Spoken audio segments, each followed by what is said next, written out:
So hello everyone.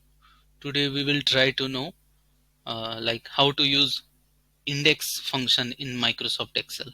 So here I have taken a data set of players, matches and runs, like how many matches a player has played and how many runs he has scored in total.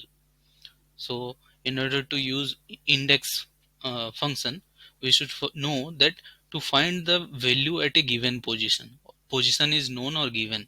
Like we know the position, whether it is a row or column. Like these are rows 1, 2, 3, 4, 5, column A, B, C, D. So at row position 3, uh, we want to extract the value from a given array.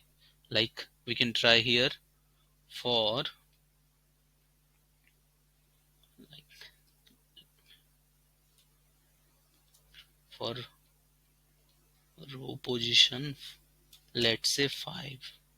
So we'll use equal to index. Microsoft Excel will prompt you the formula, like after index and parenthesis start we will get array. So we have to select the array from which we want to extract the value. I have selected the array, comma, the row position that I have mentioned, bracket close. Like we got Warner. Here also the same thing, 5 Warner. So this is I have already done for your reference. This is practice. For practice I will give this dataset on the link below, on and you can use it and practice it. Same way we can do this for column.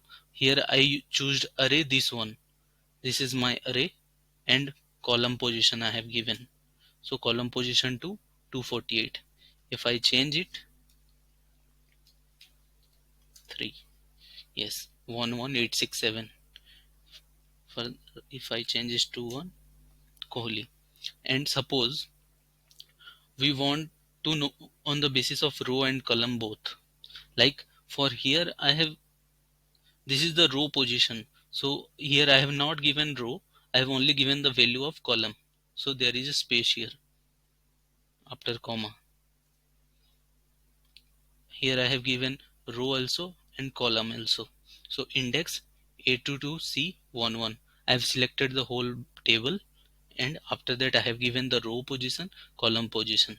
So for row position 1, that is row position 1 Kohli, column position 1 also 1, it will be written Kohli. And suppose if I change this to 1 comma 2, it is 248. Row number 1, column number 2, 248. Okay, and this is for practice. Same way we used for the transpose of this box only to make our understanding more clear. Like here the array is this line and given the column position. So this is the theory you can take reference, and the motivation is do as quickly as possible, practice, make a YouTube video and upload. That would be great, and learn by doing. And the most important thing is do as quickly as possible. Further we will learn match also in coming videos and index match. So till then, bye bye, take care.